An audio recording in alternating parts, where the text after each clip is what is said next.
ассалому алайкум дӯстон, хуш омадем ба шабакаи мо. Дар навори имрӯза оиди тозатарин ва муҳимтарин хабарҳо аз ҷаҳони ММА гап мезанем. Барои пешравии канали мо лайкро зер карда 3-4 калима комментария нависен. мо боша наворро оғоз мекунем.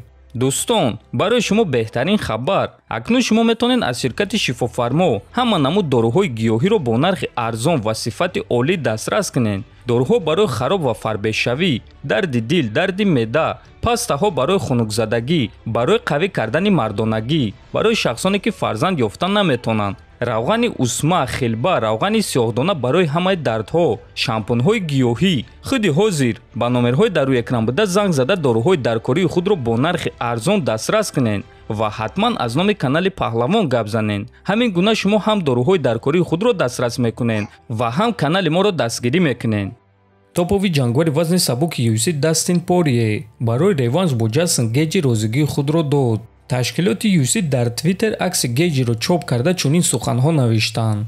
Ҷейсон Гейҷи гуфт ки омода аст ки боз як маротибаи дигар ба сӯи унвон равон шавад. шумо киро рақиби навбатии ӯ дидан мехостед, навиштааст UFC ва яке аз мухлисони ММА дар поёни ин акс навишт ки муҳорибаи 5 раунда бо Дастин Порие ва ғолиби онҳо бо Ислам Махачев дар Абу-Даби. Дастин боша бо ин суханҳои мухлис розӣ шуда рафтем навишт. акнун дӯстон интизор мешавем ва мебинем ки чӣ гап мешавад. хотиррасон мекунем ки Дастин Порие ва Ҷейсон Гейҷи аллакай як маротиба вохӯрда буданд ва дар ҳамон муҳориба Порие дар 4-ум раунд бо тариқи нокаути техникӣ ғолиб шуда буд. лекин аз қафас Дастин Порие бо як азоб рафт, чунки Гейҷи ба ӯ зарари хеле калон расонда буд ва ҳамчунин ҳамон давраҳо Гейҷи тамоман бенақша меҷангид. ҳозир Гейҷи тамоман ҷангвари дигар шудааст ва хеле боақлона меҷангад. барои ҳамин реванши онҳо беҳтарин муҳориба хоҳад шуд ва фикр мекунем ки ҳамаи мухлисони ММА ин муҳорибаро дидан мехостанд. шумо чӣ дӯстон?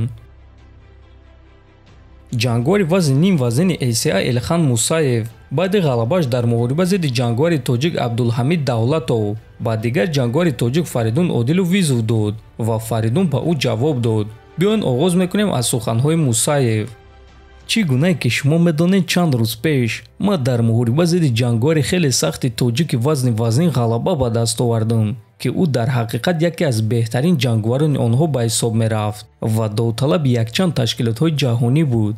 аммо ҳозир гап оиди ӯ нест. ҳозир ма ба муҳориба ситораи нави мухлисони тоҷик ки стили муҳорибаҳояш ба стили муҳорибаҳои ман монанд аст ва ин визофи ман ба суроғаи Фаридун Одилов аст. бас аз мишокҳоеро задан ки лига ба ту медиҳад ба пайраҳаи хатарноки вазни ним вазнини ACA баро ё ин ки ба вазни худ вазни миёна баргард, навиштааст Мусаев ва Одилов дар ҷавоб чунин суханҳо навишт. ман ҳеҷ вақт ҳамин гуна ҷангварони интернетиро намефаҳмидам. вақте ки бо онҳо вомехӯрӣ онҳо табассум мекунанд, салом мекунанд, а дар интернет боша визов медиҳанд.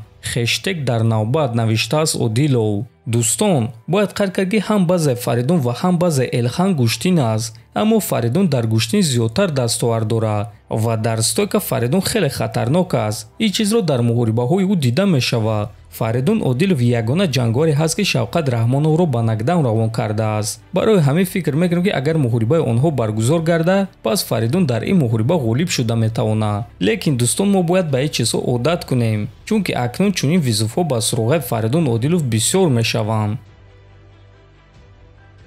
тобови ҷангвари вазни нимёна UFC Колби Ковингтон оиди визови додаи Ислам Махачев ба Леон Эдвардс фикрҳои худро баён кард.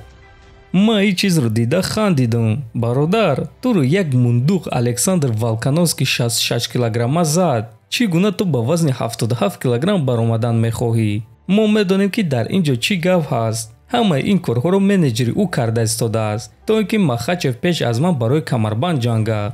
аммо ин кор намешавад. дар вазни 70 килограммон ҳадdiақал як маротиба камарбанди худро ҳимоя кун. ту бо ҷангвари вазни ним сабук ҷангидӣ, бо як мундуқчае ки қадаш 1.63 ё 67 сантиметр аст ва ӯ туро зад. ин рӯзҳо бисёр гап мезананд ки ба вазни 77 килограмм мебароянд, аммо онҳо ягон вақт ба ин вазн намебароянд, гуфтааст Ковингтон. дӯстон, фикр мекунем ки Колби Ковингтон чанд муддат нест шуда буд ва бисёриҳо ӯро фаромӯш карданд. акнун ӯ баргашт ва боз корҳои худро сар кард ва мо шумо медонем ки то он вақте ки ӯ шикаст нахӯрад дигар хаб намекунад ва агар ки ӯ боз Леонро шикаст дода чемпион шавад, пас фикр мекунем ки трештоки ӯ боз ҳам зиёдтар мешавад. дар ҳамин ҷо дӯстон навори мо ба анҷом мерасад. фикр ақидаҳотона нависен, ҳатман дар канали мо обуна шавен то бозидид хонободу сарбаланд бошен.